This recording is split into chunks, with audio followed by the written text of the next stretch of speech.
Clarence, as we look ahead, the entire season, I'm not just talking about Sunday's game, but the entire season, can we, even though Dak Prescott has missed a game because of that strained calf, even though he missed that game at Minnesota, do you think he right now is a viable NFL MVP candidate? Or do you think he needs just a little bit more glitz, a few more pretty numbers? Well, he's a candidate for sure. There's no question about that. He leads the league in quarterback rate. He's the number one rated quarterback in the league. Okay.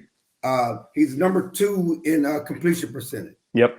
Again, he's 5th in yards per game. He's 4th in touchdowns. He's 65th in interceptions. Yeah. He's the only guy in the guys who lead in the NFL in passing yardage are Matt Stafford and Pat Mahomes. And they play 2 more games. Yeah, they play 2 more games. And the one big difference that Dak has going for him, he has a running back right now who's having a terrific season and a backup who's having a good season as well. And that's part of it. So I think that there's no question Dak Prescott's in the conversation. If you look at leading MVP candidates, it's Dak Prescott, it's Todd Brady, it's Allen from Buffalo, and it's our favorite little quarterback from Arizona, Kyler Murray. You have, absolutely, and of course Aaron Rodgers. But Dak's in the conversation. The beautiful thing about this week, as we look forward to this game, you got Patrick Mahomes on the other side. Let him go to Kansas City. He's outplayed Patrick Mahomes all season. No doubt. There's no beans about it. But he's making as much money as Patrick Mahomes. Okay, okay. So he's actually making more money. Dak Prescott's making $75 million this year. Patrick Mahomes making about $20 million this year. People don't understand that. He got that big $450 million contract, but to kick into next year. Dak Prescott is making way more money than Patrick Mahomes this year. With Patrick Mahomes has a Super Bowl ring, has the MVP trophy. He's been to the Super Bowl twice. Dak has not.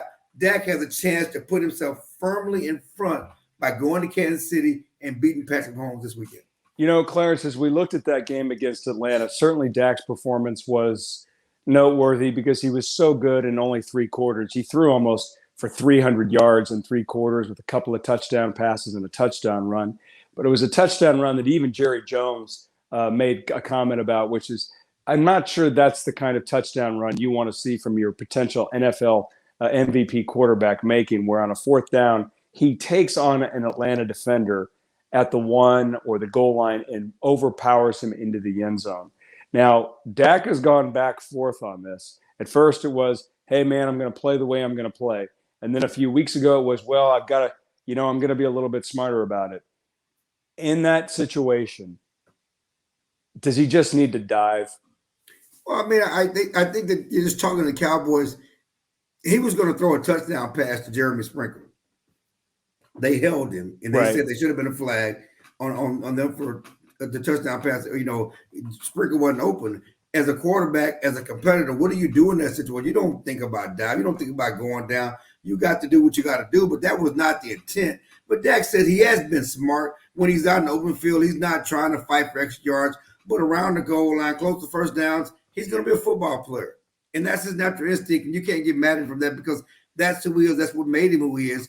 Certainly, Jerry Jones and everybody else, you do want to be careful. You do cringe when he takes on the guy at the goal line. Sure. But that's the guy who he is. That's the leader in the locker room. That's the guy that everybody rallies around.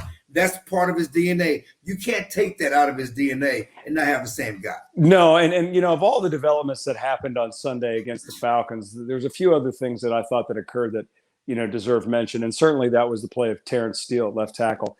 The week before against Denver, he was terrible. But on Sunday, he had a really nice game. But it looks like the backup, he's going to go back to being a backup this week, as it looks like the starter, Tyron Smith, will be in there at left tackle against Kansas City. Is there anybody else, Clarence? They got Michael Gallup back. That was nice. Is there anybody else, Clarence, that they might get back other than Tyron Smith for Sunday? Last week they kept telling us it's a couple of weeks for DeMarcus Lawrence, and we'll see. He's been sending out cryptic tweets about soon all week, and he's done it a couple of times this week.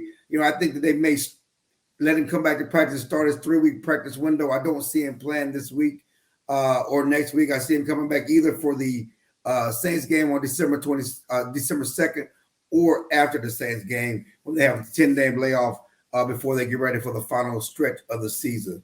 But yeah, for this week, I think we're going to see what you saw on last weekend, except for maybe Tyron Smith. And the interesting thing is, we go back to Dak for a minute. We talk about the hit, okay? Yeah. He took on this touchdown route. The biggest hit in the game he took was from his own man, CeeDee Lamb, on the sideline. He hit, butted his quarterback. What is he doing? Helmet. He got a scar on his eye. Okay? Like, what was he thinking? That was a tough. I mean, seriously, if I know. watch the replay of that hit, Dak was groggy. He had to shake it off. I know. Excuse me. I'm fighting the weather. I got a little bit under the weather. That's why I'm trying to nurse the way. But he had to fight that off. That should have been a rough in the passer on his own teammate. On CeeDee Lamb. Another fine for CeeDee Lamb. Throw the flag at it.